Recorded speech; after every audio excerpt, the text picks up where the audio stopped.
Vote ଆଗେ ହେଇଥାନ୍ତା, vote ପଛରେ ଆସିଥାନ୍ତା। କଥା ହେଉଛି ଆଜ୍ଞା, ଏ ଭୋରେ ହେଉଛି ଆପଣଙ୍କୁ ଆଗେ ଅଶାନ୍ତି ଲାଗିବ। ଆପଣ ଗୋଟେ କାମକୁ ବାହାରନ୍ତୁ, ଏ କାମକୁ ବାହାରିଲା ପରେ ଆପଣଙ୍କୁ ଅଶାନ୍ତି ଆସିବ। ଏବେ ଅଶାନ୍ତି ହେଉଛି ଆପଣଙ୍କୁ ଆଗେ ଅଶାନ୍ତି ଲାଗିବ, ତାପରେ ଆପଣଙ୍କୁ ଆନନ୍ଦ ଆସିବ। ଭୋରେ ହେଉଛି ଅନ୍ଧାର, ତାପରେ ଆଜ୍ଞା ଆସିବ ଆଲୋକ। ଆପଣଙ୍କୁ ପ୍ରଥମେ ଅଭିଶାପ ଆସିବ, ତାପରେ ଆଜ୍ଞା ଆଶୀର୍ବାଦ ଆସିବ। ଆଜ୍ଞା ମୋ ପରେ ହେଉଛି ଖ, ମୋ ପରେ ଖ, ଖରେ ହେଉଛି କଷ୍ଟ କରନ୍ତୁ, କଷ୍ଟ କଲେ ଖରେ ଆଜ୍ଞା ଫଳ ଖୁସି ପାଇବେ। ଯିଏ କଷ୍ଟ କଲେ ନାହିଁ ତାକୁ ଖୁସି ମିଳିବ ନାହିଁ।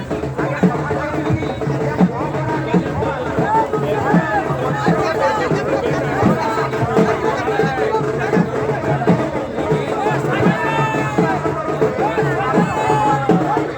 ତେଣୁ ଆମେ କ'ଣ କରିବା, ଆମେ ବିଶ୍ୱାସ କରିବା ଆମର ଆଜ୍ଞା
चलो चलो चलो सिंपी